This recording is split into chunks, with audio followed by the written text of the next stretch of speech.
apakah Shopee Pinjam dan Shopee Paylater itu benar-benar akan membawa ke jalur hukum dan akan didatangi DC ke rumah teman-teman. Assalamualaikum warahmatullahi wabarakatuh. Di video kali ini kita akan membahas kembali tentang resiko gagal bayar dan telat bayar di Shopee Paylater dan Shopee Pinjam. Saya yakin di antara teman-teman yang mengalami hal serupa dan mendapatkan beberapa ancaman, seperti teman-teman akan dibawa ke jalur hukum, kemudian mendapatkan somasi yang paling terakhir yaitu panggilan surat sidang perdata.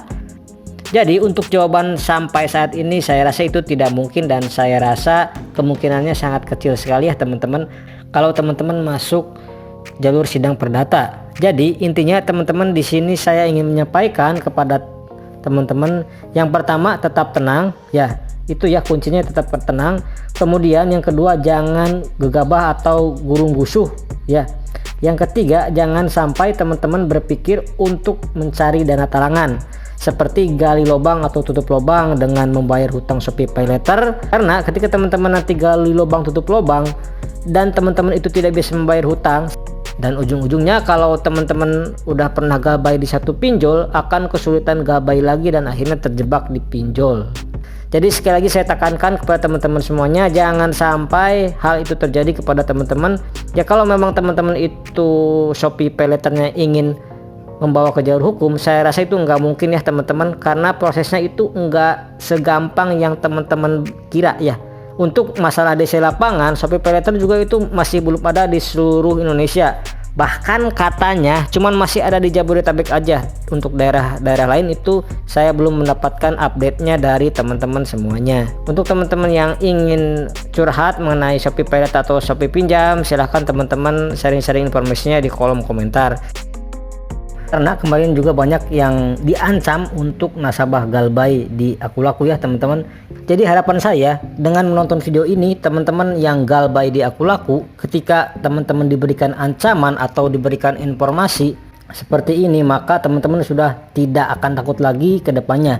Ada beberapa hal atau kasus ya teman-teman, di mana nasabah itu di email atau di WA serta di telepon dan ditakut-takuti dengan pasal 378 KUHP dan 372 KUHP, yaitu pasal penipuan dan penggelapan. Nah, ketika mendengar hal tersebut itu akan ketakutan, karena kita agak awam ya dengan pasal-pasal hukum seperti ini. Ya entah mereka mengecek sendiri apa enggak, pasal 378 dan pasal 372 ini isinya apa, tapi yang jelas ini bukan merupakan hal yang harus teman-teman khawatirkan. Kenapa? Karena pinjol itu kan urusannya perdata ya teman-teman, bukan pidana. Kalaupun di sini ada penipuan dan penggelapan, itu kan masuknya ranahnya pidana sebagai template atau format yang disampaikan oleh pinjol untuk menakuti teman-teman yang gagal bayar dan telat bayar di aplikasi Akulaku. Karena itu pasti nggak bakal kejadian ya teman-teman. Intinya ketika teman-teman galbay berapapun atau hutang berapapun, teman-teman nggak bisa bayar, ya nggak akan kena pidana ya teman-teman. Karena intinya ketika teman-teman galbay berapapun, hutang berapapun, dan teman-teman nggak bisa bayar, teman-teman nggak akan kena di pidana ya, nggak masuk, karena penggelapan juga bukan masuk ke ranah pencurian ataupun penipuan. Nah, beda ceritanya ketika teman-teman itu menghack aplikasi Akulaku, terus teman-teman mengambil uangnya, terus kalian nggak bisa bayar, ya itu kan masuknya pidana ya teman-teman. Tapi kalau teman-teman ngikutin istilahnya alur ya atau SOP yang berlaku, ya ini nggak bakal kena pasal penipuan. Biasanya para DC atau debt collector ini mempelesetkan arti ya teman-teman. Jika teman-teman tidak bisa bayar sesuai dengan kesepakatan, yang menganggapnya ini teman-teman kenapa pasal penipuan, padahal kan enggak ya teman-teman, karena memang itu kita tidak benar-benar kita tidak mempunyai uang. Kalau teman-teman nggak ada uang, kan itu bukan berarti teman-teman niatnya kabur, bukan teman-teman itu niatnya nipu dan tidak membayar, tapi kan memang kondisi pada saat ini itu kan sedang tidak memungkinkan ya teman-teman.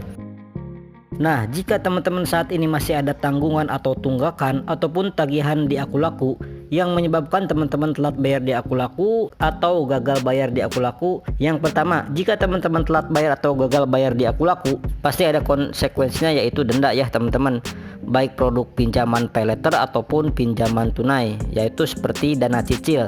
Kemudian pinjaman tunai itu tetap akan ada bunganya teman-teman ya. Jadi teman-teman misal di awal itu teman-teman pakai aplikasi Aku Laku, misalkan teman-teman Aku Laku PayLater. Jadi untuk cicilannya itu kan ada yang bunganya 0% ya teman-teman. Nah itu teman-teman tetap akan dikenakan denda jika teman-teman terlambat membayarnya. Itu sudah pasti ada dan ada nilai maksimumnya. Jadi jika teman-teman itu mungkin hutangnya 2 juta, jadi 20 juta itu enggak ya teman-teman, tapi maksimal itu menjadi 4 juta, jadi 100% dari pokok pinjaman. Nah untuk masalah denda, jadi teman-teman ada perhitungannya sendiri-sendiri ya teman-teman. Ketika teman-teman itu sedang galbay, dimana telat bayar atau gagal bayar PayLater ataupun dana cicil ataupun dana tunai, biasanya jadi intinya denda itu sudah pasti ada. Tapi di sini yang perlu teman-teman perhatikan adalah nggak bakal denda teman-teman itu berkali-kali lipat ya, seperti itu ya. Jadi teman-teman nggak usah khawatir. Kemudian yang kedua, teman-teman akan masuk ke daftar hitam Aku Laku. Jadi maksudnya daftar hitam itu apa sih? Jadi itu seakan-akan jika teman-teman itu misalkan mempunyai atau membeli sebuah barang di Aku Laku, banyak produknya PayLater, terus teman-teman itu ada pinjamannya atau dana cicil, maka teman-teman nggak bisa mengajukan misalkan pembelian barang dan lain sebagainya kalau daftar hitam. Terus kemudian kalau BI checking juga teman-teman nanti akan bermasalah, dimana nanti ketika teman-teman gagal bayar atau telat bayar selama 90 hari itu akan masuk ke daftar hitam atau di blacklist oleh BI checking atau Slick OJK. Seperti itu ya teman-teman. Oke teman-teman, mungkin cukup sekian informasi yang saya sampaikan pada video kali ini. Mudah-mudahan ini informasi bermanfaat untuk teman-teman semuanya. Saya pamit. Wassalamualaikum warahmatullahi wabarakatuh.